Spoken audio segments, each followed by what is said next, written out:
Selamat datang ke channel ini. Setiap fakta ada dua sisi, tapi kebenaran cuma satu. Ini The Screen Media. Tiba-tiba muncul satu janji manis, hapuskan hutang PT-PTN, hapuskan pinjaman Yayasan Sabah. Soalnya, masa kamu berkuasa dulu, mana semua janji ini pergi? Atau baru sekarang kau sedar pelajar Sabah terbeban hutang? Kalau Anda orang Sabah, Anda wajib tonton sampai habis.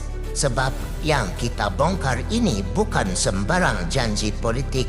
Ini kisah tentang permainan memori rakyat dan bagaimana satu janji boleh menjadi racun jika tidak disulami realiti. Kota Kinabalu, 4 Ogos 2025, Sabah sekali lagi menjadi medan ulangan janji politik apabila Presiden Parti Warisan, Datuk Seri Shafie Apdal, membuat satu kenyataan berani. Jika Warisan kembali berkuasa, mereka akan melupuskan pinjaman pendidikan seperti hutang PT-PTN dan pinjaman Yayasan Sabah. Tapi kenyataan itu segera dibalas pantas dan tajam oleh Ketua Penerangan Parti Gagasan Rakyat Sabah, Gagasan Rakyat, Datuk Nizam Abu Bakar Titingan. Dengan nada penuh skeptikal, beliau berkata, kalau benar mahu hapus hutang PT-PTN dan Yayasan Sabah, kenapa tidak buat masa berkuasa dulu? Bukan sedikit sindiran di sebalik soalan itu.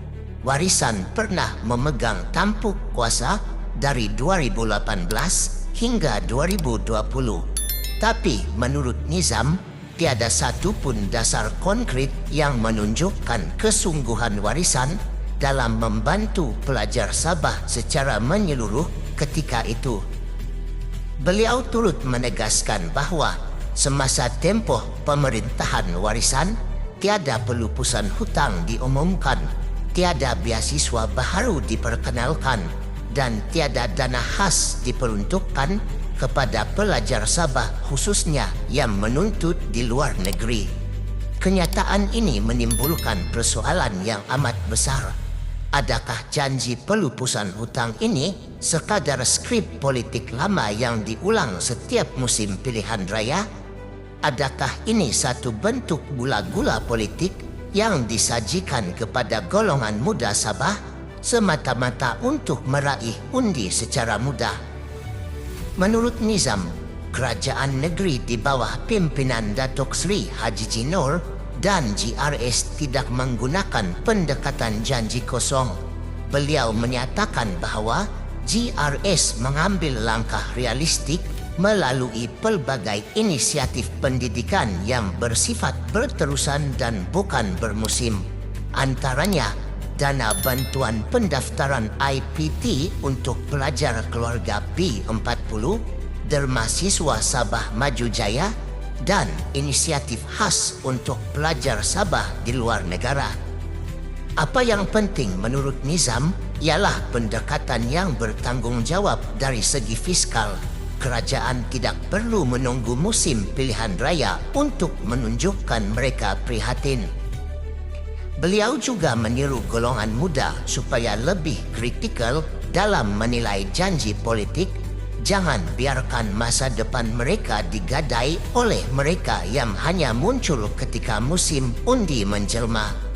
Rakyat Sabah berhak untuk terus maju, bukan mundur kerana mempercayai janji lama dalam bungkusan baharu, katanya. Jadi, bagaimana kini Warisan ingin berjanji untuk hapus hutang Yayasan Sabah, sedangkan dahulu pelaksanaan asas pun dikatakan lemah? Timbul juga persoalan-persoalan besar yang perlu kita bincangkan bersama sebagai rakyat. Adakah janji ini mampu dilaksanakan secara praktikal? Berapa bilion hutang PT-PTN dan Yayasan Sabah yang terlibat? Jika benar-benar mahu lupuskan hutang, adakah kerajaan negeri bersedia untuk menampung kerugian itu dengan hasil negeri yang terhad? Jika PTPTN sendiri di bawah kerajaan pusat pun belum dilupuskan sepenuhnya seperti dijanjikan oleh Pakatan Harapan pada PRU 14 lalu, bagaimana sebuah kerajaan negeri seperti Sabah boleh lakukan sendiri?